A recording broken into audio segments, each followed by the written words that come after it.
Eu tenho o prazer de receber para palestrar no nosso curso de Direito Penal Econômico da PUC Minas Virtual, pelo sistema EAD, o professor Rui Cunha Martins, falando diretamente de Portugal.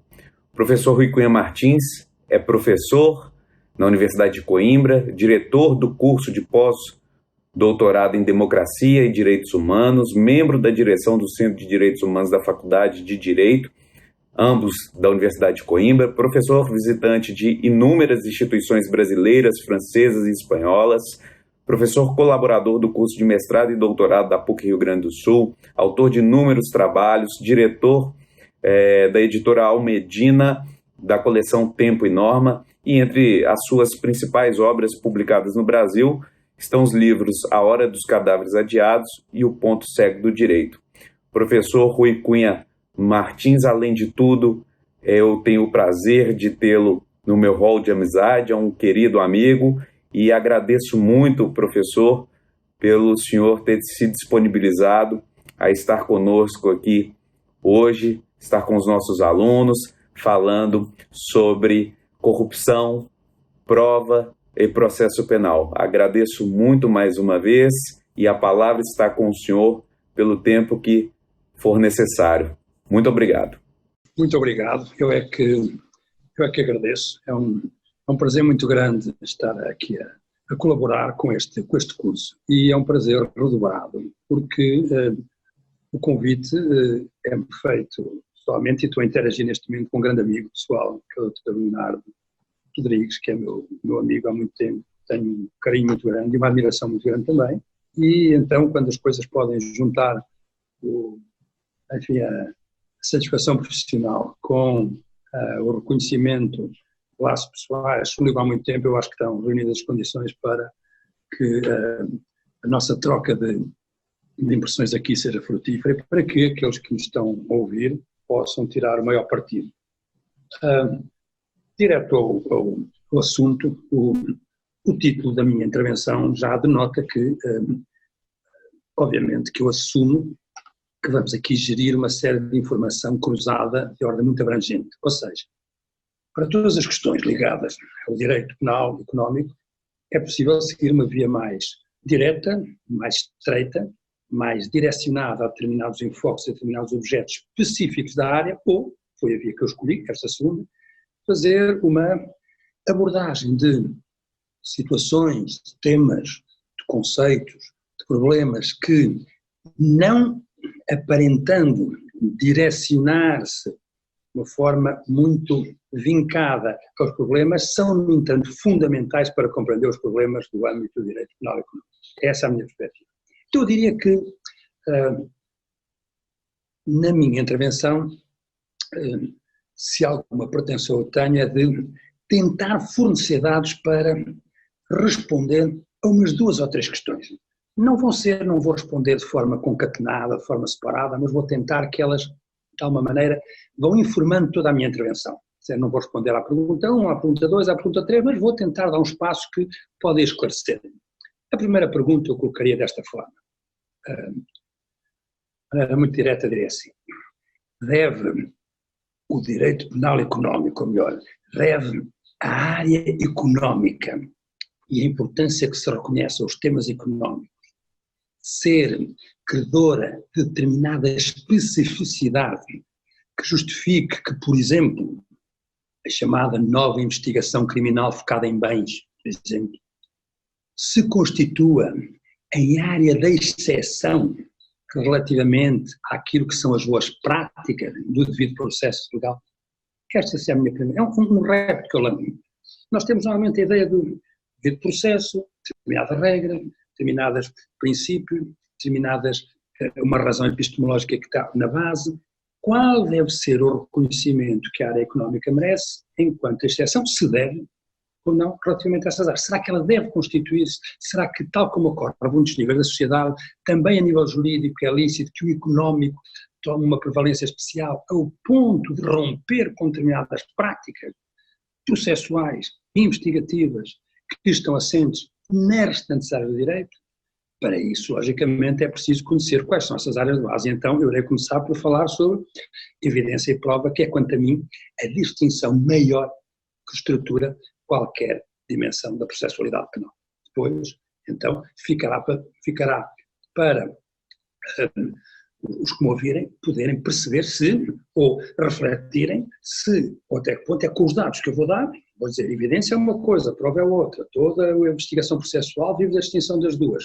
Agora, o que é que acham que é possível fazer, ou até onde é que se pode ir, que limites podem romper, depois para a área económica, fica a pergunta feita. Basicamente, estou a voltar a instruir a base do problema para colocar bem a pergunta e deixar-vos com a pergunta. Digamos que deixo-vos com uma pergunta bem instruída.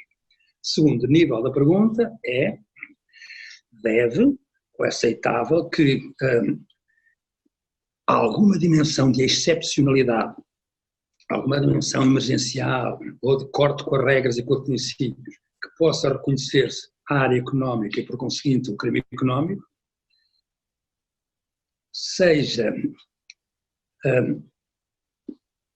ou tenha em conta as expectativas sociais relativamente ao que o direito deve fazer. A minha questão é, por exemplo, deve ou não um tempo em que as expectativas sociais de combate à corrupção são grandes, em que a percepção por parte das sociedades que a corrupção é um flagelo tremendo, justificar, ou seja, devem essas expectativas de resolução desse problema, deve a percepção social do flagelo justificar a priorização do económico ou a criação de um corredor de especificidades, entenda-se, algo como um estado de exceção direcionado ao crime económico, que rompa com a situação. A primeira pergunta é, digamos, interna ao próprio mundo jurídico, a segunda é quase que externa. Então, para isso, será necessário conhecer o que são expectativas sociais hoje em dia, como é que elas interferem com o mundo jurídico. Ficará também a questão, e a minha preocupação é dar-vos a questão, ou dar instrução para a questão. Para quem quiser pensar a questão dentro do direito económico, sabe o que está a dar. E a terceira pergunta, uma pergunta quase retórica, que eu não irei responder, mas que atravessa toda a minha intervenção e que eu entendo importante colocar-se quando falo de corrupção. Que é uma pergunta muito simples. A corrupção é fisiologicamente produzida ou ela é inerente ou ela é patológica? A corrupção nas sociedades, nomeadamente nas sociedades capitalistas, é uma patologia ou ela é também fisiologicamente produzida, algo como inevitável do próprio capitalismo? Esta é uma questão que eu acho que eu coloco quase, não lhe irei responder, seria quase para 30 palestras destas, mas é a questão que eu acho que deve ser colocada de forma quase preliminar, quase cautelar, para que possamos discutir estas várias questões. Então, já sabem que, mesmo quando eu aparentemente não estou focado diretamente nestas questões, as perguntas são estas, são perguntas claramente direcionadas, que eu acredito que são importantes relativamente às questões que colocam hoje em termos de direito penal e económico, e vou dar então contributos que eu acho que são fundamentais, sem os quais, embora não sejam diretamente da área económica, só sem os quais qualquer discussão que se tenha está sem chão, fica sem suportes rigorosos para poder ser eficaz, interessante e produtivo.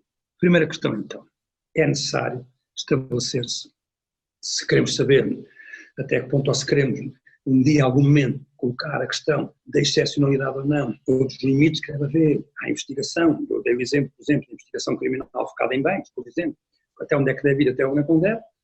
Esses limites têm que ser reportados a partir daquilo que é a prática formal, oficial, do chamado devido processo. O que é que processualmente pode ser feito, certamente, nesses casos? Pois bem, então, vamos ter em conta aquilo que é a base processual em termos da sua, eu diria, das suas referências mais ou menos estruturantes. E quanto a minha referência estruturante, um devido processo, de um processo penal compaginável, quer com a ideia de fundo de Estado Democrático de Direito, ainda que o Estado Democrático de Direito seja um instrumento, seja um mecanismo, um aparelho, um dispositivo que tenha que se repensar, quanto a mim, obviamente. Uma coisa é o Estado Democrático de Direito das sociedades formais, para o qual ele foi criado, outra é o Estado Democrático de Direito, tem que haver em sociedades informais, como são as sociedades das redes sociais, por exemplo. Portanto, aí há muita coisa a dizer. Mas, enfim, até ao ponto em que o Estado Democrático de Direito é o referencial que tem depois expressão no horizonte democrático constitucional, na adequação constitucional, no devido processo, Aquilo que basicamente então deve entender-se como o fundamento do processo é uma distinção. A distinção entre dois termos que normalmente costumam ser associados e que, no entanto, são diferentes, que é o conceito de evidência e o conceito de prova. É uma batalha minha antiga, mas eu não vejo motivo para alterar este ponto. Ele é absolutamente fundante de tudo o que se pensa. Então, normalmente eu sei que estes termos costumam aparecer emparelhados, costumam aparecer interligados, costumam aparecer até no âmbito de uma certa sinonímia. São dados como sinónimos e, porém, não são sinónimos. Nós podemos, no senso comum, misturar evidência, prova. Os tradutores da língua inglesa podem falar em, quando a essa altura leem evidence, vão traduzir por prova, quando veem proof, traduzem por evidência, mas, no entanto, não é a mesma coisa. Tanto que, do ponto de vista da correção e do rigor epistemológico, se diz, chamamos evidência a tudo aquilo que dispensa a prova. Então, não só a evidência não é prova, como um regime de conhecimento baseado na evidência, um regime de percepção baseado na evidência. Qualquer decisão baseada na evidência é uma decisão que não só não é prova, mas dispensa a prova. Então, não só não são sinónimos, somos só ao contrário. A evidência dispensa a prova. Vou dar um exemplo muito simples que é o que eu costumo dar. Se eu disser, estamos aqui numa comunicação online e não presencial, é evidente que, lógico, quem me ouvir vai dizer, bom, isso é evidente. Não merece contestação. Quando me estão a dizer isso é evidente, estão a dizer o quê? Estão a dizer que eu estou dispensado de provar. Porque é de tal forma evidente que estamos quase ao nível daquelas verdades aristotelicamente apodíticas. Aquela coisa que é de uma maneira porque não pode ser de outra. Então, se não pode ser de outra, nós temos aqui uma situação que não merece contestação. É evidente. Quando dizem é evidente, estou a dizer, chega. Não há necessidade de buscar nenhum mecanismo exterior de verificação. Não é necessário despistagens. Não é necessário buscar prova. Uma prova aqui seria quase ociosa, seria quase pretenciosa. O que é que há para provar? Ali onde nenhuma dúvida pode ser exercida. Isto é bem evidência. Então, um conhecimento tipo evidente, este exemplo diz bem o que ele é.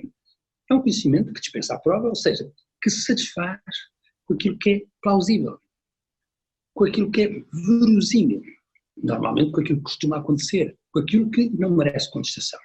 Por isso a evidência é autorreferencial. Porquê? Porque a coisa é conhecida com o sentido. O sentido da coisa não vai buscá-lo fora. Uma coisa já é o seu sentido. Não há a busca de sentido, não, já é. Estamos aqui aulas online, sim, é isso, não há mais nada a dizer, não há dúvidas a fazer, não há contraditório a instituir. Por isso eu costumo também dizer que a evidência, justamente, ela tem uma dimensão alucinatória, ou seja, ela alucina a sua autossuficiência e ela, nesse sentido, ela potencialmente dispensa o contraditório. Ela não suscita o contraditório, dispensa o contraditório. Então, um conhecimento do tipo evidente, ele é sobre... Vejam bem, e daí eu voltando à língua inglesa, a diferença entre evidence e proof. Evidence está ao nível de indícios. Evidence são coisas que eu encontro no local de um crime, um copo com marca de batom, um cabelo que eu encontro, estamos no nível das evidence.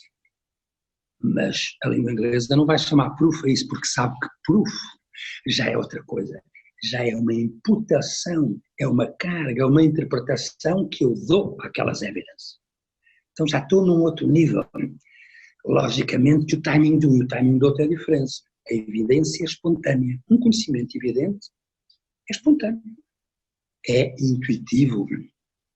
É imediatista. Por isso lida com os sentidos. É da ordem do sensível. Por isso é pulsional. E por conseguinte, nós temos aqui, quando falamos da evidência, uma situação em que a coisa e o juízo sobre ela coincidem. Ora, logicamente que a prova não é isto. Então isto quer dizer o quê? O que é então a prova? A prova começa, a prova é qualquer juízo baseado na prova, qualquer decisão baseada na prova, quer dizer o quê? Que estamos a introduzir, quando falamos em prova, estamos a falar de um mecanismo de controle sobre a evidência. A prova, por definição, é um mecanismo de constrangimento àquela pulsão imediatista e rápida da evidência, àquela sensorialidade da evidência, diria assim.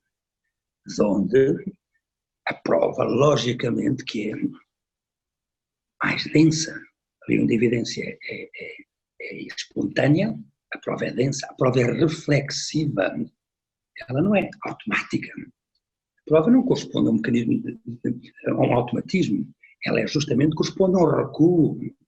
Então ela tem, constitutivamente falando, uma complexidade. E ela não é imediatista nem automática, ela implica uma demora.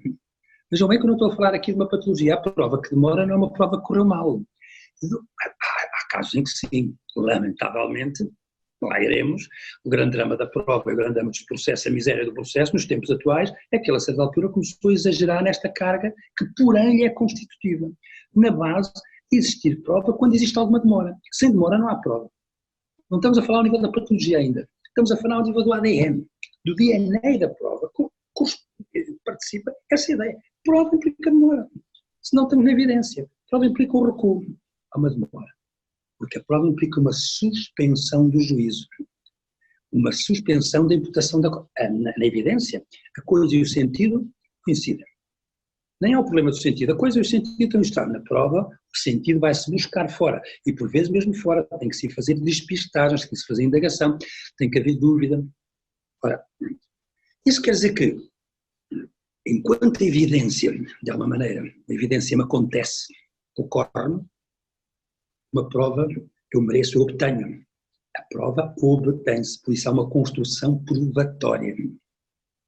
De onde isto mostra bem que ambos os regimes de conhecimento e decisão, de julgamento e percepção do mundo, da evidência e da prova, têm uma diferente relação com a temporalidade. A evidência é da ordem do momento, do instante. A prova é da ordem do processo. A evidência acontece no instante, é a sua duração, time.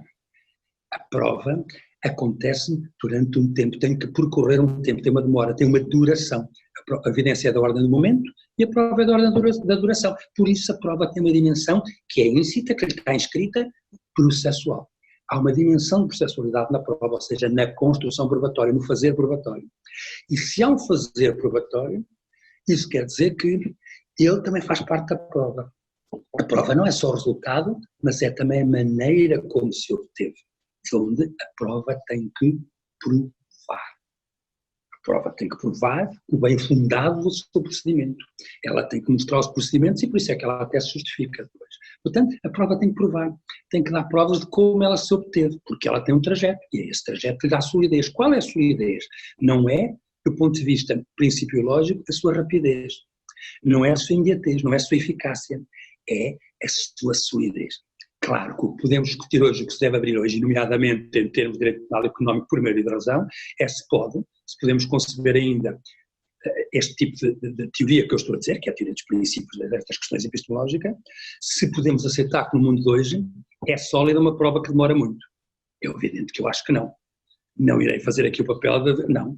É que hoje em dia, logicamente, temos de ter em conta com os desafios colocados para a contemporaneidade. Se é verdade, eu estou a transmitir, estou a passar-vos aquilo que principiologicamente distingue evidência e prova, e que, repito, para o bem ou para o mal, é constitutivo da devido processo, que por sua vez é a expressão do horizonte democrático constitucional, por sua vez uma expressão do Estado Democrático de Direito, porém, há que reconhecer, e com isto estou a reconhecer também o porquê de eu ter começado por avançar que o Estado Democrático de Direito precisa ser repensado, porque ainda que o Estado Democrático de Direito exija este tipo de prova, nós temos que pensar se além de hoje é eficaz. E temos que pensar justamente, não se questiona e deve questionar se aqui não estão nos casos em que é fundamental, no âmbito económico, provavelmente, abrirmos esta questão. E se provavelmente não temos aqui que ter impor alguma celeridade, sem disso termos que nos chicotear porque estamos a ferir o devido processo. Mas justamente do ponto de vista, mas há aqui uma atenção, do ponto de vista principiológico, qualquer purista dirá, não. A prova demora o que tem que demorar para ser sólida. Mas a pergunta que licitamente se faz para determinados assuntos é, mas como é que pode haver solidez? O que é solidez hoje no mundo que pede eficácia? A não ser que tenhamos aquela postura purista de dizer que falar em eficácia é um crime, coisa com que eu não concordo absolutamente. As coisas não são incompagináveis, justamente o grande desafio provavelmente é como vamos relacionar as coisas. Claro. Isto quer dizer, já que aqui sobram, uma vez mais com um desafio também para a área da investigação criminal focada em bens, há que nos colocam, se quisermos concretizar um pouco, sigilo bancário, logicamente que, de acordo com esta ideia de prova, O sigilo bancário, por exemplo, a violação do sigilo bancário, a suspensão do sigilo bancário, é algo que merece a melhor reserva. Tudo leva a admitir, do ponto de vista principiológico, que deve ter uma cautela enorme na questão do sigilo bancário, por exemplo, e que tenhamos de ter cuidado, porque, sobretudo, se a questão vai descontextualizada. Mas, aí, continuo a dizer o seguinte, quando se chega ao... provavelmente a questão aqui põe-se nesses termos, nos timings que existem. Aqui entraríamos com outra questão dos variolões, que é a questão entre a diferença entre a fase da instrutória, a fase de investigação e depois a fase já da construção probatória propriamente dita, a fase da decisão, que conduz à decisão. E o fundamental é perguntarmos em que momento, nós estamos aqui a dizer, quando eu estou a dizer que a prova tem uma dimensão processual, já estou a dizer que ela então tem vários momentos. Em que momento é que surge essa questão? Porque há determinadas questões, falar de sigilo bancário. Não, a pergunta é, em que momento de todo o processual surge essa questão? É suposto que quando se altura o levantamento do sigilo bancário já tenha havido indícios prévios, já tenha havido determinado tipo de fundamentação prévia que justifique chegar-se ali. Então, não é aí o início da questão, não é o sigilo bancário. Ele já é um instrumento para chegar a uma decisão. E isto talvez seja a maneira como nós devemos colocar. Veja que eu estou a fazer um exercício arriscado que eu aceito fazer convosco, que é dizer, bom, o dever ser da coisa, o cânon manda isto. Mas, hoje em dia, se queremos abrir para determinados pontos, temos talvez que buscar o equilíbrio entre as várias coisas. E a pergunta correta é, onde é que surge? Em que momento surge? Mas para isso é necessário reconhecermos que a prova é uma construção e, portanto, ela tem vários momentos. Então, as questões em que momento surge? Em que momento a prova surge isso? Em que momento da construção probatória surge, por exemplo, uma indicação e uma autorização do levantamento do sigilo bancário? Estas é que são as questões, é o momento em que surge, porque como estamos a ver, são vários momentos. O processo significa isso. Então, a questão está muito mais na correção do timing. Como há um processo e tudo o que tem a ver com o processo tem a ver com timing. O timing define a questão da área económica. Isso é uma questão muito importante que aqui fiz um parênteses. Ora bem, com tudo isto, nós estamos a ver então o que é processo. O que é processo? Para que é que existe processo? Para que é que existe processualidade? Então, para que é que existe processo? Existe processo para garantir uma descoincidência. Qual é a descoincidência? É a descoincidência entre evidência e prova. Existe processo para garantir que eles não coincidam. Isto, do ponto de vista principiológico, isto não pode ser de outra maneira. Ou seja, aqui eu tenho a posição contrária. Tudo aquilo que... Uma coisa é perceber os timings, é perceber aquilo que é necessário fazer para tornar estas bases principiológicas disponíveis para os desafios que há hoje, nomeadamente na área económica. Outra coisa é perceber até onde é que se chega. E não se pode passar deste ponto, não pode haver um processo em que a prova seja tão fragilizada ao ponto de ela parecer quase que está situada ao nível das evidências. Supostamente seria assim. Então, porquê? Deste ponto de vista, existe processo para garantir essas coincidências. O processo é o quê? O processo é uma suspensão do juízo. O processo é um hiato, é um intervalo. Atenção. Só que, obviamente, que o processo tem que conduzir à decisão.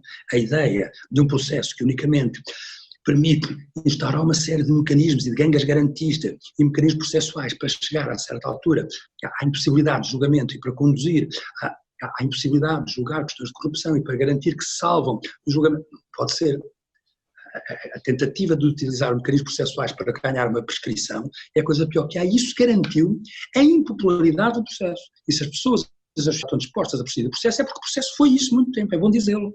E dizer por cultores da processualidade no meu caso. Foi isso. Além de que, obviamente, e isto é também uma dimensão económica, não no sentido técnico-jurídico, mas forte, é que isto que eu estou aqui a explicar, este tal processo que é um intervalo, que é um hiato, que é uma suspensão de juízo, uma descoincidência entre evidência e prova, ele foi utilizado, ele foi cooptado socioeconomicamente, por aqueles que tinham poder político e económico, é bom dizê-lo, para contratar advogados, para ter os mecanismos que só a essa altura a condição social, ou o peso político, ou a condição financeira permitiam, para utilizar. Lógico se torna que as pessoas percebam que este chamado de processo legal é algo que elas podem prescindir porque está ao serviço de determinadas zonas socioeconómicas e que se tornou mais um mecanismo para que o próprio capital consiga atuar e para que os desígnios económicos consigam florescer. Que é uma ideia que, por exemplo, nos Estados Unidos é pacífica. Mas nos Estados Unidos nós estamos a falar de um direito que matricialmente tem um outro vínculo à sociedade. É um direito que é mais um canal para se funcionar na sociedade. Por isso que os negócios fizeram-se.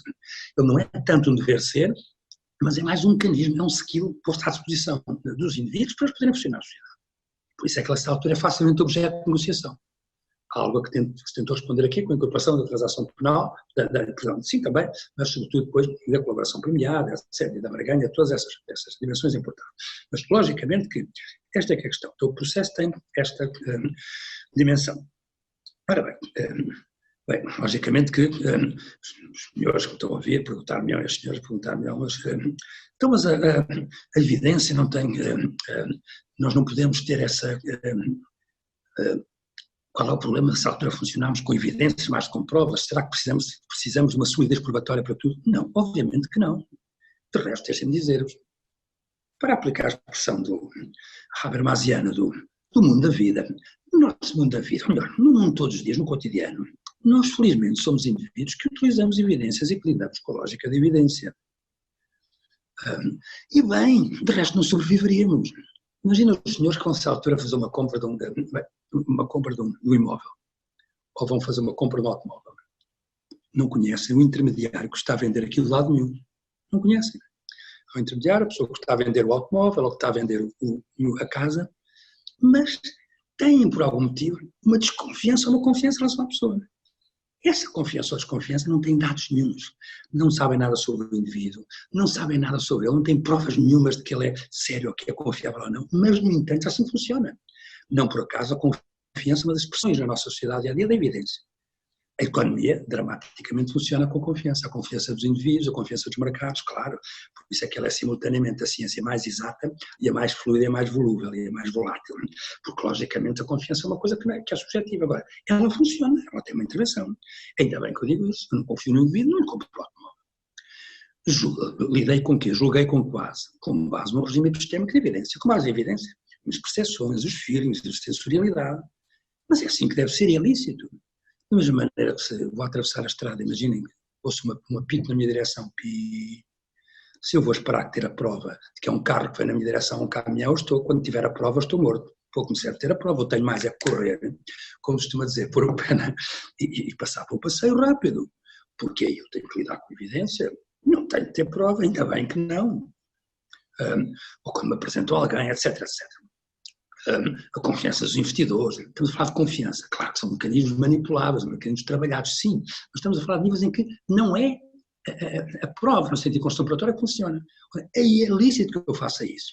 Sucede que as sociedades no âmbito do Estado Democrático de Direito, do Estado de Direito, têm uma área, que é uma área a quem foi atribuída a função, que é a área jurídica, de fazer o trabalho sujo, ou seja, de não poder entregar-se a essas pulsões que nos constituem a todos, e a essas emoções rápidas, e esse imediatismo é a evidência, e onde supostamente, nessa área, e por isso nós vivemos no âmbito do Estado de Direito, e não no Estado democrático das emoções, ou não no Estado democrático da religião, ou não no Estado democrático da mídia, nós vivemos no Estado democrático da Direito, quer dizer que há uma área que é o direito onde supostamente não entra essa lógica, onde as decisões, quaisquer que sejam, não podem ser tomadas na base da evidência, têm que ser tomadas na base da construção probatória. Tão simples quanto isto.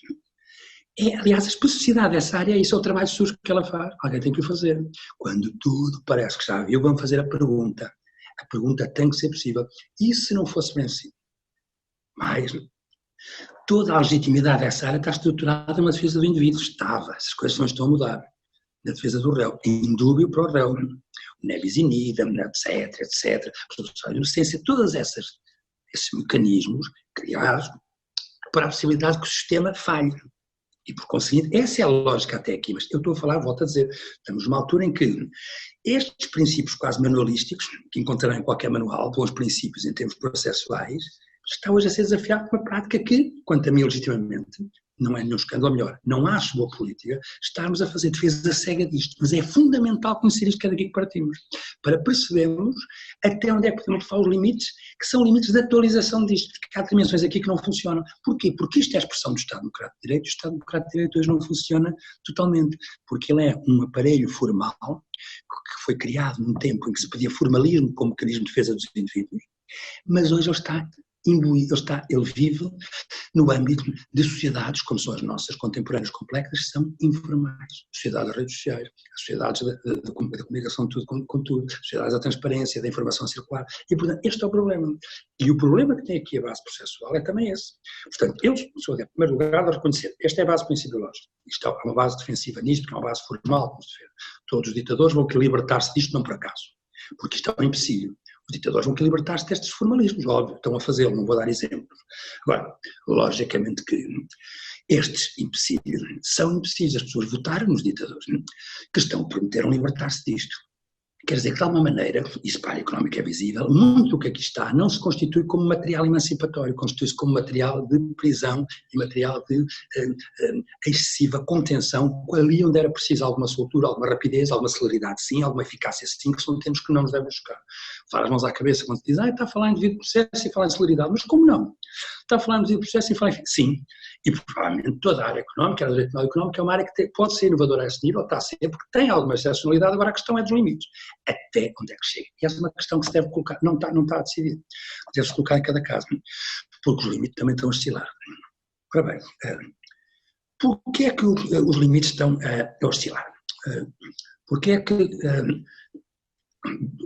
como é que se justifica os limites no próprio mundo jurídico, que seria enfim, se o mundo jurídico respeitasse absolutamente isso, se o mundo jurídico cumprisse aquela função, se o sistema jurídico fosse aquela área roubada ao mundo da vida e colocada para fazer o seu papel de mecanismo estabilizador das expectativas sociais normativas, como no Estado de Direito é o seu direito, não haveria grandes questões. Sucede é que, nestes tempos atuais, é impossível um fechamento dos sistemas jurídicos sobre si próprios para eles poderem exercer essa função, porque os desafios são muito grandes do lado de fora. Então isso obriga-nos a situar-nos na fronteira do direito. É a minha questão seguinte, é que os sistemas jurídicos não só não estão fechados, porque as fronteiras hoje em dia, não só as suas, todas são porosas, e entre uma série de contaminações e de ruídos do exterior, como, obviamente, qualquer decisão judicial, qualquer processualidade, está hoje marcada pelas pressões feitas nas fronteiras jurídicas, nas fronteiras do direito, que é uma trading zone. Como são as fronteiras do sistema jurídico com o sistema comunicacional, com o sistema educacional, do sistema educacional com o comunicacional, do sistema político com o sistema social, do sistema religioso com o sistema cultural, são fronteiras porosas entre todos.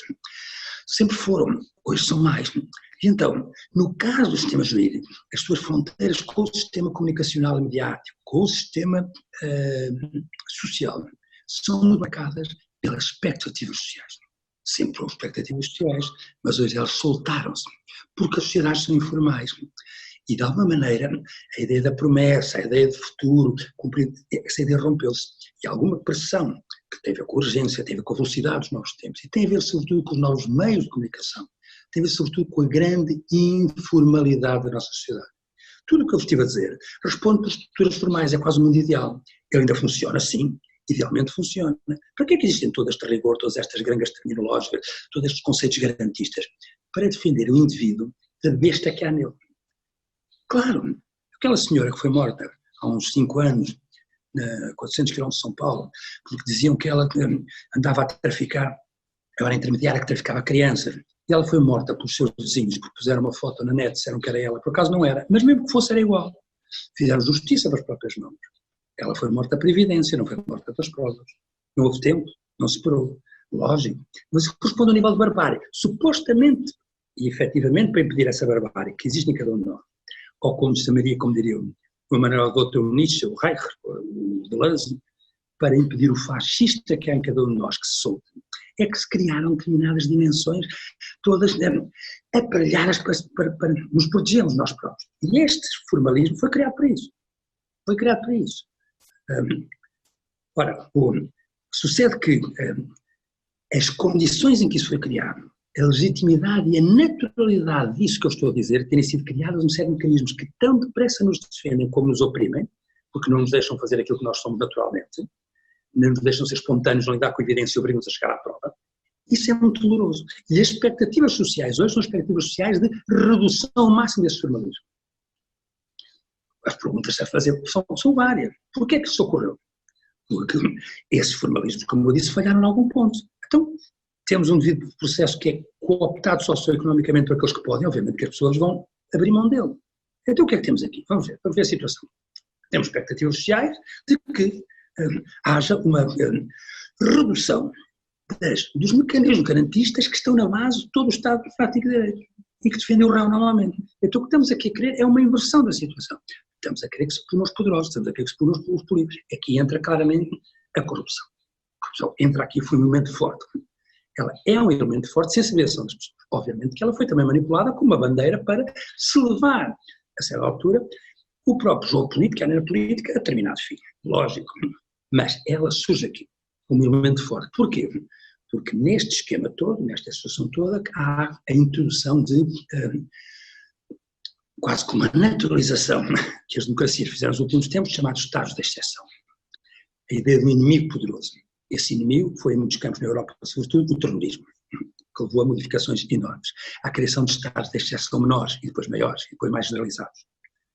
Esse inimigo foi, aqui ou ali, o crime organizado, com este nome ou com outro, o nome eu sei que é questionável, já falam em questionar o nome, eu percebo, mas agora para facilidade terminológica e comunicacional, o crime organizado. Esse inimigo, obviamente, que foi a corrupção, muito, lógico, no Brasil, claríssimo, e por motivos óbvios. Agora, há várias dimensões, uma é o que o inimigo fez e outra é a forma como ele foi manipulado. Logicamente que aqui não podemos esquecer, quando falamos do sistema social, é pressionar a nível das suas expectativas sociais, o direito, a pressionar as fronteiras jurídicas para que haja punição, sobretudo nos grandes processos, é acompanhado também do outro sistema que está acoplado ao sistema social e cuja função é, de resto, mediar o que diz o sistema social, que é o sistema comunicacional, onde temos as expressões mais tradicionais do sistema comunicacional, a mídia, e as expressões mais recentes dentro desse sistema comunicacional, as redes sociais. De uma maneira ou de outra, todos contribuem para uma maior informalização da informação, da ideia de transparência, da ideia de privacidade, todos esses conceitos se modificaram. Volto a referir, sucede toda aquela estrutura basilar que eu defini, no âmbito da diferença entre evidência e prova, do devido processo, estão estruturadas sobre um tempo, a partir da lógica de um tempo em que a ideia de transparência, vejam bem, a ideia de transparência foi uma conquista do Estado de Direito. O Estado de Direito opunha-se, logicamente, ou obscurantia na forma como, na calada da noite, se eram punidas a empresas pessoas, e, portanto, a transparência, o Brueggemann dizia, o Estado democrático é o Estado que se justifica. A ideia de justificação, a ideia de transparência. Agora, vejamos o que acontece a esse ideal de transparência quando um mundo que vive a transparência ao nível máximo acaba quase por fazer implodir pelo excesso esse princípio. Se a transparência foi uma conquista do Estado de Direito, o Estado de Direito hoje está a ser minado pela transparência. A transparência excessiva tem um nome, é pornografia. A pornografia é o que é tecnicamente falando. A pornografia é a expressão máxima da transparência. É a não filtragem. Agora, essa não filtragem que hoje é normal, se normalizou nas redes sociais, com o tipo de informação e de circulação diferente, vem naturalmente minar as estruturas do Estado democrático de Direito. Portanto, temos aqui um problema, só que as sociedades vivem nisso. Dificilmente se lhes diz que não vão saber o que se passa, que os processos estão em segredo de justiça, que essa autoridade de decisões dificilmente atende a isso. E, logicamente, que quer ter uma palavra a dizer, como tem sobre tudo. A democracia faz-se em direto. As pessoas falam sobre tudo e querem ter uma palavra a dizer, que de resto têm nas redes sociais, sobre os processos que têm em curso, nomeadamente os megaprocessos. Isto que são, muitos deles, com a dimensão económica desses megaprocessos, é evidentemente que é tocante. A questão da corrupção aqui é, naturalmente, uma questão importante. Não só porque ela tem um peso enorme, mas também porque ela é bramida depois, com um peso que tem maior do que isso. Ora, logicamente, o que é que se passa aqui? Eu costumo dizer que isto gera uma situação muito complexa. Porquê? Porque quando vamos ver no terreno, nós temos, quando falamos nas várias modalidades de justiça, nós tradicionalmente dizemos, bom, o modelo do Estado Democrático de Direito, ou devido processo penal, é o modelo que temos de justiça criminal penal. Mas nós, na prática, eu costumo dizer que nós temos 4, pelo menos. Nós não temos um só modelo. Formalmente, nós temos aquilo que eu acabei de dizer, aquele devido processo, diferença entre evidência e prova, processualidade, etc., e tudo o que vai por ali adiante. Tudo o rol formal, normativa, axiológica, dogmática, etc. Tudo isso. Mas isso é aquilo que eu chamo de modalidade processual propriamente dita. Que, claro, continua a ser referencial. Mas nós podemos isolar uma outra. Junto a essa modalidade, nós temos o que eu chamo de modelo informal. Qual é o modelo informal? É o modelo que o senso comum, que a opinião pública faz, que constitui julgamento e que a mídia também desenvolve. Essa junção entre senso comum, mídia, redes sociais, produz um julgamento também que hoje tem lugar e que é efetivo. Logicamente, do ponto de vista formal, só o primeiro conto, ele é o formal. Mas este que eu chamo de modalidade informal é também muito interferente. É também diferente sobre o primeiro. Logicamente que é. Diriam assim, mas há uma influência, mas não há uma ligação direta. Perdão, é possível dar 2 casos em que se vê claramente que não só há uma pressão das expectativas sociais relativamente ao que os tribunais devem fazer, ao que os julgamentos devem ser, e consequentemente a ideia de que o decisor, o juiz, vai ser, ou pode ser influenciável por essa pressão, logicamente, os juízes ou os tribunais superiores, o que seja. Como, o que é curioso é verificarmos que há canais que estabelecem essa relação. Há canais que estabelecem claramente a relação entre sistema social e mediático, ou sistema social barra mediático, por um lado, e sistema jurídico, por outro. Mas 2 exemplos. Recentemente, na ocasião de uma votação importantíssima no Supremo, ou seja, o órgão máximo, que é o Supremo Tribunal Federal, expressão de tudo o que é formalismo jurídico, expressão maior do Estado do Democrático de Direito, no momento da justificação do voto, que deve ser uma justificação técnica por parte dos ministros, nós temos, ou surpreendi, a seguinte referência, que não tem suporte dogmático nenhum, por parte de 3 ministros. Não foi desta maneira, foi de outra, mas muito próximo aos 3 disto. Um deles diz, no meio da sua explicação, nós temos que ter em consideração o que as pessoas lá em casa vão pensar da nossa decisão. E outro diz, nós temos que ter em conta as expectativas sociais relativamente ao que aqui for decidido. Então, o que é que temos aqui? Vejam bem, voltando à minha estratégia explicativa, temos não só a pressão, que é uma pressão que eu digo, a pessoa está a falar uma pressão mais ou menos surda, não. Nós temos aqui um canal em que se incorpora o sistema formal, a modalidade formal, está a incorporar a dimensão e está a dizer que se deve incorporar as expectativas sociais. Já não se trata só de uma pressão surda, trata-se da legitimidade com que se faz quase jurisprudência, passa a fazer jurisprudência. Não, temos de ter em conta, temos de estar escrito isso. Mas vejam bem, temos aqui claramente para quem julgar, não, mas esse, não, está-se a passar. Temos de ter em conta o que as pessoas, como tem que ter em conta? Não será que a função precisamente do sistema jurídico, que era, de acordo com o que eu disse anteriormente, fazer o trabalho sujo e, portanto, ganhar alguma impopularidade pelo facto de não fazer precisamente aquilo que estava à espera? Essa é a canuda coisa. Segunda dimensão em que se mostra que há mais do que meras pressões, que há já canais. O caso dos vazamentos. Quando eu sou juiz no mega processo e, portanto, estou dentro da modalidade formal, sou juiz do mega processo, e para tirar consequências para esse mega processo, eu vazo para a comunicação social, ou seja, passo para o sistema informal, para o sistema de modalidade criminal que eu chamaria informal, mando para a comunicação social, vazo para a comunicação social na informação, para retirar consequências em termos de pressão política, em termos de conhecimento, para depois a decisão que eu tomo. Quando volto outra vez ao sistema formal, essa viagem permitiu-me que o destino do processo seja outro. Aqui, uma vez mais, temos um canal nosso, vejam bem que é a utilização clara dos vazamentos. De resto, muito curiosamente, quem já utilizou essa modalidade para deitar fora um presidente, está-se a preparar para utilizar essa modalidade para tentar deitar fora outro. Acho que vai ser editado, pode decidir manter ou não. Mas, enfim, nós temos este mecanismo. Temos aqui uma clara mostra o que é aqui um canal em que se utiliza a informalidade, já não está só às portas do sistema jurídico a tentar entrar e os agentes jurídicos muito aborrecidos. Não, os tempos são o que são e, portanto, já há informalmente esta incorporação. Faz-se, do ponto de vista técnico do meu argumento é este. Está-se a utilizar o sistema formal para depois tirar consequências. Portanto, já há não só uma contaminação, mas há esta trading zone, como eu dizia. Esta zona de negociação permanente.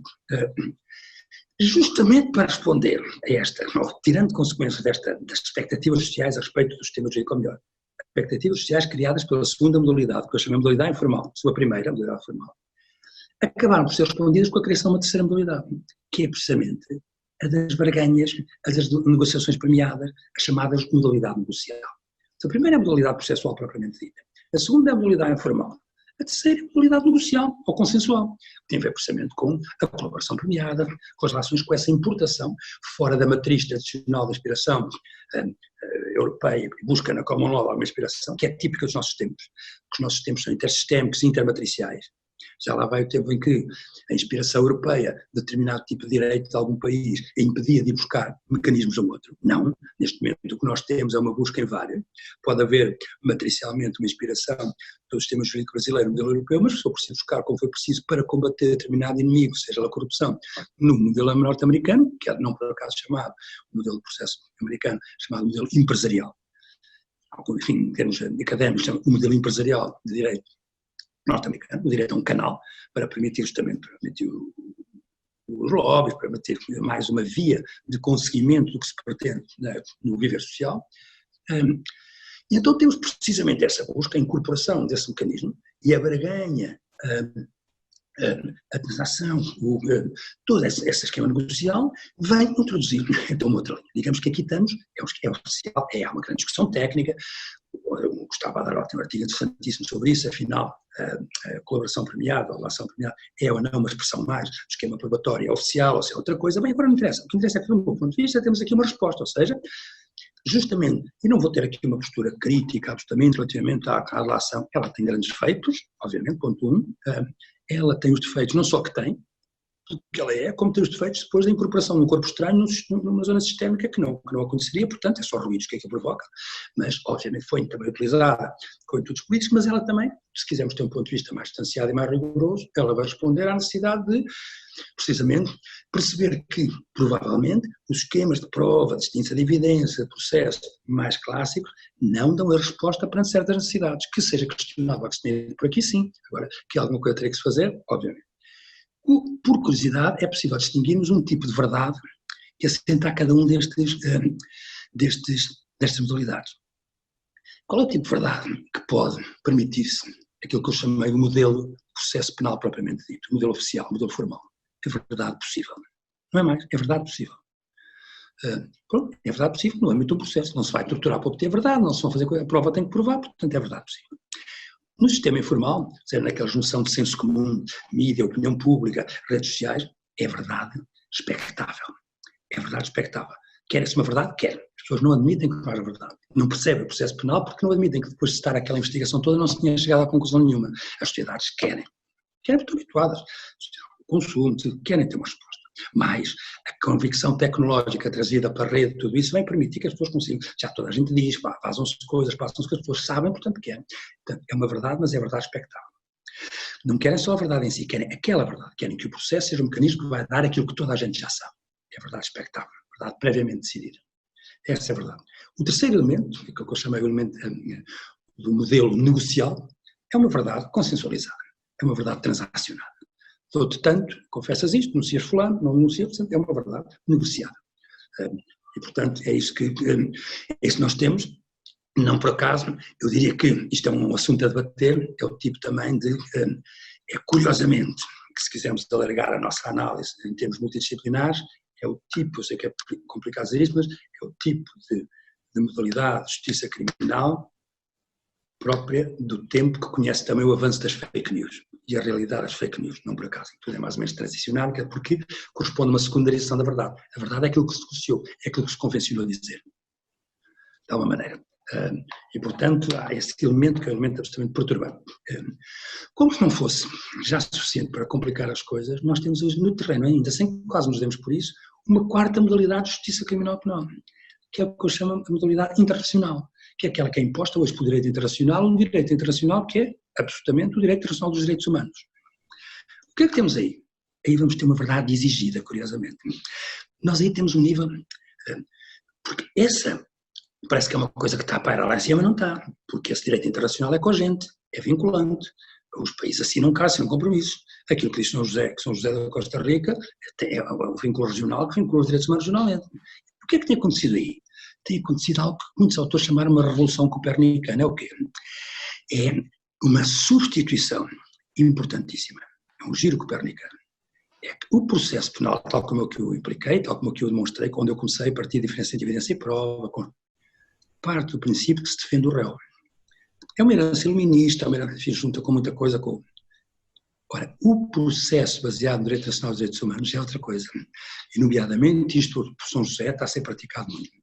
É que não se defende o réu, defende-se a vítima. É uma inversão importantíssima. Eu não sei como é que ela não tem havido mais colisões na área interna. Porque, internacionalmente, vejam bem, nomeadamente com São julgamentos dos casos do passado, crimes do passado, cada indivíduo, cada um de nós, à luz do direito internacional dos direitos humanos, é portador do direito à memória e à verdade. Então, a verdade, nós somos portadores, é curioso, ainda andamos nós a discutir aqui, temos discutido isto muito com o meu colega Auri, se o processo penal devolve verdade ou não verdade, se é isso, e já está ali a fazer o seguinte, já se ultrapassou isso, porquê? Porque sim, o indivíduo é detentor do direito à verdade e à memória, o indivíduo e as suas famílias, os seus descendentes. Por isso é que essa altura o crime não termina enquanto não forem achados, se alguém desapareceu e não foi achado o corpo, o crime continua cada dia. E os ressarcimentos também. Mas isto é uma mudança enorme. Já não se defende o réu, defende-se a vítima. Há uma inversão que se produziu. Com essa inversão vem uma inversão que, logicamente, vai invadir também todo este direito, esta versão mais canónica da processualidade. E, obviamente, que vai abrir brechas. muitas das brechas abertas pelo direito, por grandes áreas do direito económico, do direito penal económico, vêm daí de outras brechas que se abriram em outras áreas. Porque o que conta neste momento é que este direito processual, compaginável com o Estado Democrático de Direito, abre brechas. Nessas brechas pode entrar tudo. É claro que o próprio direito, a própria área económica profissional necessita explorar essas brechas, é lícito. O direito penal económico, a questão precisamente da investigação criminal focada em bens, vão necessitar de uma série de brechas. Essas brechas podem até, curiosamente, vir de fora, porque aí está-se a fazer uma modificação.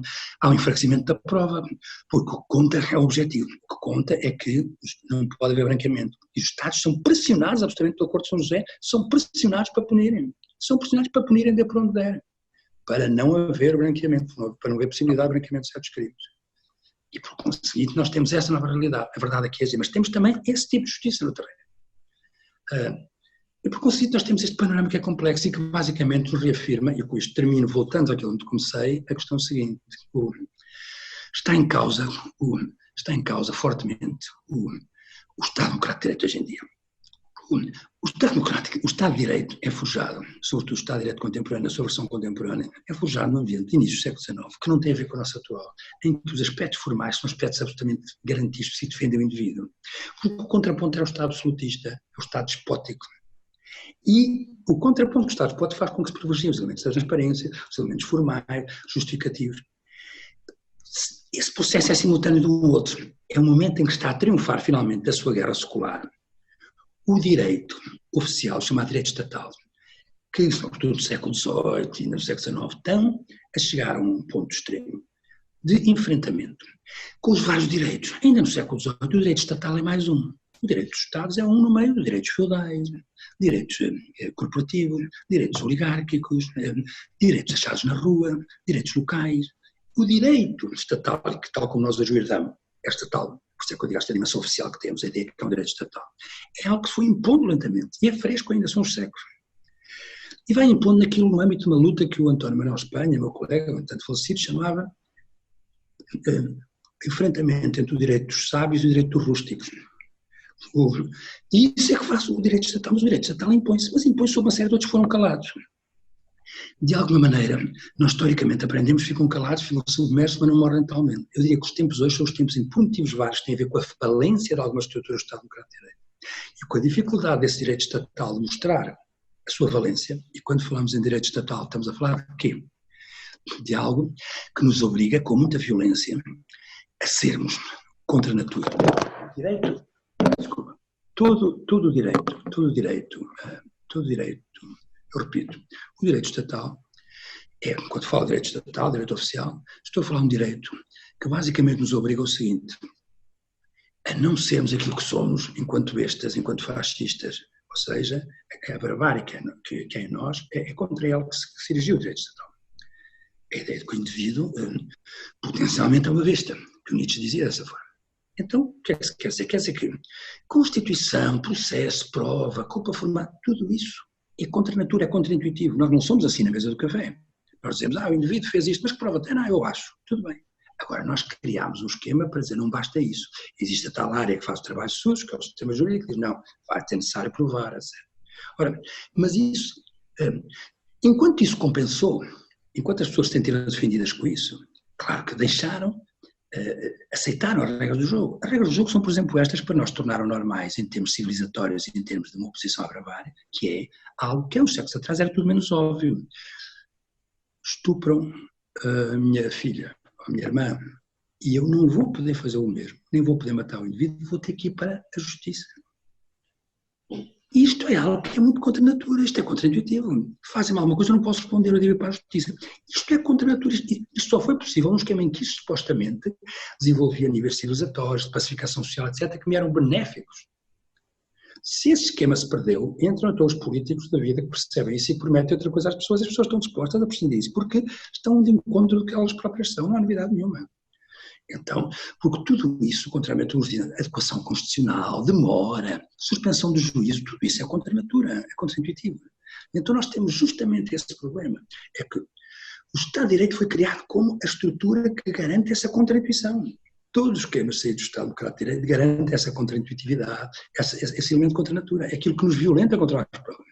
O próprio Luigi Ferrajoli dizia, nunca me esqueci de ele dizer isso, eu explicar isso, o seguinte: uma Constituição é um documento feito pelo povo, para o povo, em nome do povo, mas se for preciso para nos defender desse mesmo povo e para defender o povo de si próprio. Ele diz isto, claro. Então sempre houve aquela construção formal no âmbito do Estado Democrático de Direito correspondeu a isso, a criar mecanismos que nos violam. Qual é o momento atual em que surgem determinados líderes que vêm buscar, não é o pior das pessoas, vêm buscar aquilo que desde sempre as pessoas secularmente foram calando lá em baixo, porque em nome de determinados valores mais altos, como a pacificação social, a socialização, toda essa crença no potencial emancipatório da própria civilidade, ia roubando espaço para esses discursos. Mas precisamente é isso que está em causa agora. O Estado Democrático de Direito está rodeado de uma sociedade para a qual não foi talhado. Sociedades informais, onde as pessoas não esperam para dar opinião, onde as pessoas se insultam na praça pública, onde as pessoas que transmitem violam a privacidade, põem documentos que eram públicos, tudo isso não está preparado. É claro que ele foi preparado durante muito tempo para impedir o avanço do despotismo. Primeiro ele opôs-se ao Estado absolutista, ao Estado despótico. Ele era o quê? O Estado de Direito é um compromisso com a lei. Era um compromisso com a lei. Era muito para a altura, porque não havia compromisso nenhum com a lei anteriormente no absolutismo, no despotismo. Mas passado um século, o Estado de Direito não lhe chegou a isso, porque os próprios juristas de Mussolini diziam, não, nós somos Estado de Direito. Nós somos Estado de Direito, somos um compromisso com a lei. E então, a partir daí, o Estado de Direito gradualmente foi transformado em Estado Democrático de Direito, reconhecendo que tinha que incorporar determinados conteúdos guardados constitucionalmente para proteger também determinados conteúdos, e foi o Estado Democrático de Direito. Não lhe bastava ser um compromisso com a lei. Tinha que ser um compromisso com uma lei que não bastava ser um compromisso formal. Era um compromisso formal para defender certos conteúdos. Só que, neste momento, com isso habitua-se a defender do Estado despótico, do Estado de polícia, dos fascismos, das ditaduras. O que é que acontece no tempo em que as ditaduras não surgem da mesma forma que é o tempo atual? Em que as ditaduras não precisam de uma marcha sobre Roma, não precisam de um incêndio, em que as ditaduras se insinuam no âmbito da própria democracia. O Estado Democrático de Direito é frágil. Em que as sociedades são informais, em que a certa altura são elas próprias a desenvolver modalidades inquisitoriais e a aceitarem-nas. Isso muda toda a lógica do jogo. É nesta situação que nós estamos atualmente e, de alguma maneira, todos estes dados têm sido tidos em conta por várias áreas do direito, nomeadamente uma área sensível como a área do direito penal e económico, para a qual eu espero ter dado aqui alguns contributos, se não do ponto de vista direto, pelo menos relativamente a pressupostos, concluída de uma maneira ou de outra a própria ideia do direito penal e económico. Eu agradeço uma vez mais a oportunidade que foi dada, a colaboração que me permitiram dar este curso, e a minha disponibilidade mantém-se a perene, tal como a minha amizade com o Dr. Leonardo Rodrigues, que eu agradeço. A quem eu agradeço uma vez mais ter me convidado.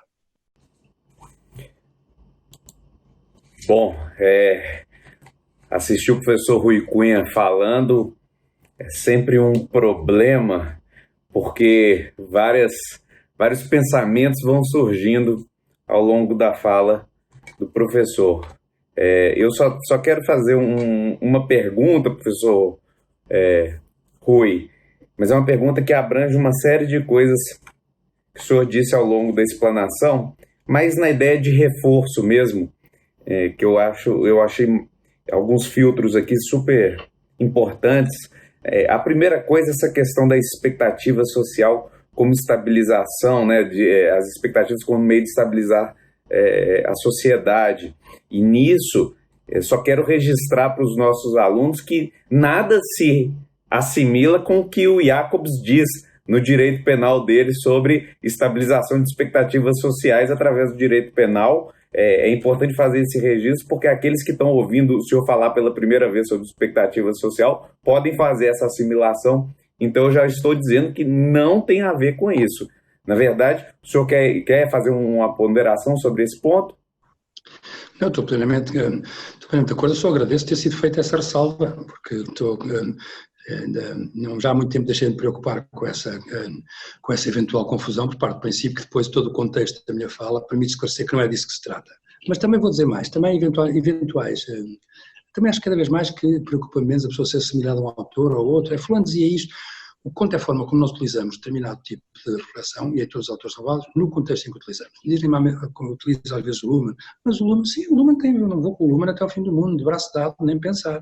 Agora, há uma série de considerações que são muito úteis para ponto de partida, para determinados momentos em que queremos desenvolver o nosso raciocínio, a nossa explicação, e há determinado tipo de reflexões e de conceitos que são utilizados ou que são expedidos e que são muito úteis. E eu isso aí não me repugna nada a buscar esse tipo de material para depois utilizar na minha exposição.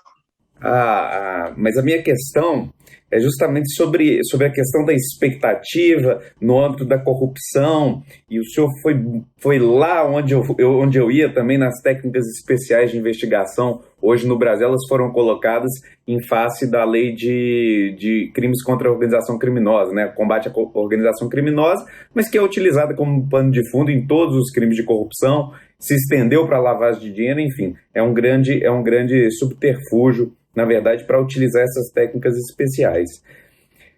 E aí, professor Rui, a minha preocupação, e aí um escalonamento que o senhor fez sobre indício, evidência e a prova, né, a diferença da evidência para esse escalonamento entre indício e prova. O indício é aquele que pode gerar a prova no futuro, e ela tem que ser densa mesmo, sobre o risco de você estar condenando inúmeras pessoas inocentes. Mas sobre a expectativa, é necessário uma inversão dessa expectativa, da forma como se espera o direito penal e o processo penal, para um eficaz combate à corrupção e aos crimes ligados ao direito penal econômico? E eu digo isso até porque se vende essa imagem de estar se combatendo de uma forma não seletiva, quer dizer, o direito penal deixou de ser seletivo e agora combatemos os crimes do colarinho branco, assim como combatíamos os crimes da criminalidade mais pobre. O que não é definitivamente a verdade, e a nova legislação, o pacote anticrime que agora está em vigor no Brasil, que é a Lei 13.964, ele traz, por exemplo, o acordo de não persecução criminal. E esse acordo de não persecução criminal, ele inclusive permite que seja feito no âmbito do crime de corrupção. Então, há uma necessidade de uma mudança na compreensão da sociedade sobre essas expectativas que ela tem sobre o direito penal, ou como é a melhor forma de se solucionar esse hiato que existe, na verdade, né?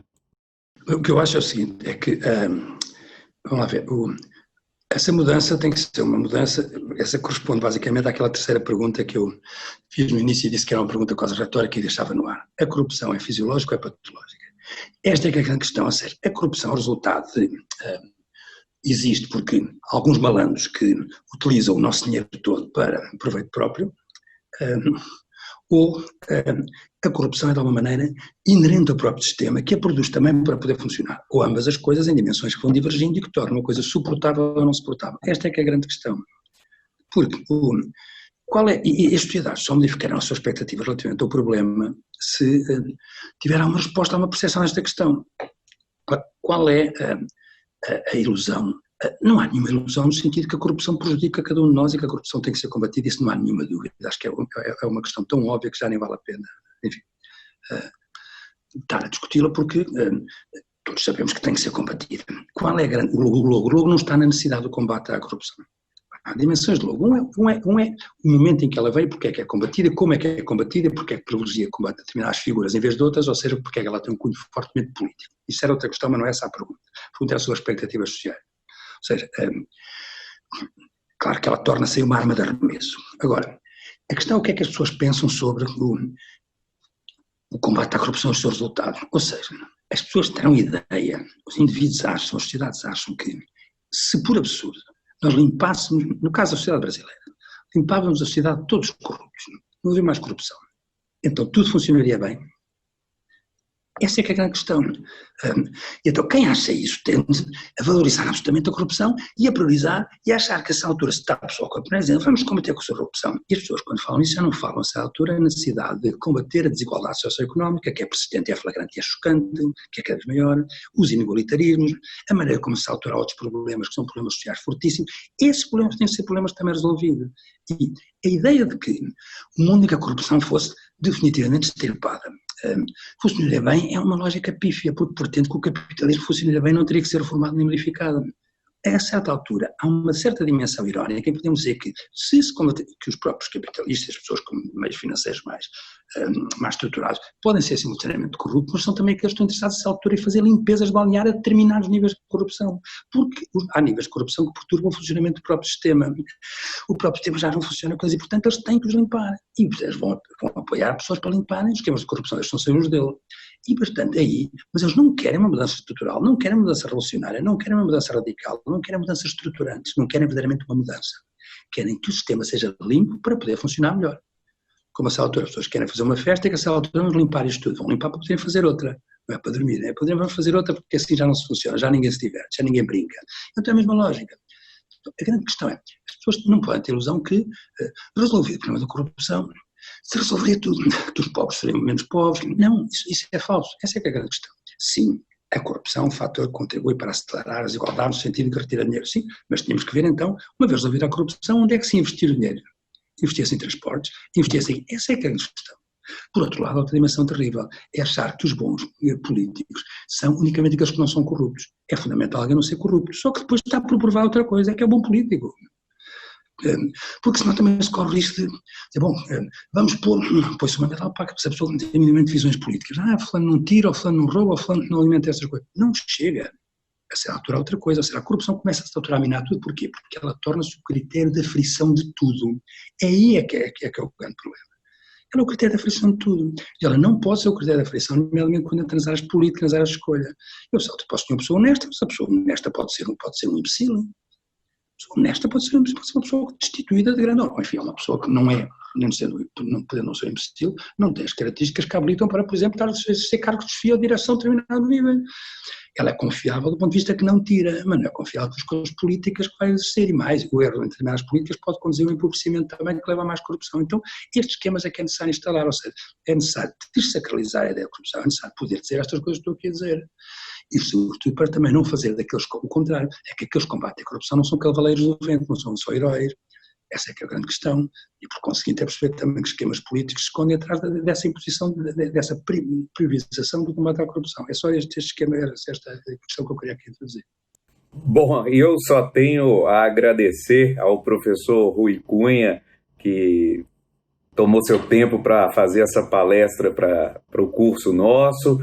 Professor, mais uma vez, uma alegria, uma honra para mim tê-lo aqui. Eu espero que em breve possamos ter o senhor pessoalmente em Belo Horizonte aqui para dar mais uma palestra para os nossos alunos e a gente poder interagir mais com eles, mas eu tenho certeza que essa palestra, que essa fala do senhor, ela foi muito importante, muito pertinente para o nosso curso e agradeço muito e espero tê-lo em outras oportunidades aqui também conosco. E passo a palavra para o senhor fazer o encerramento. Pois então, é recíproco todo esse sentimento, reforço a minha disponibilidade, o meu prazer em estar aqui, toda a minha satisfação, quer profissional, quer pessoal também, e até uma próxima. Muito obrigado.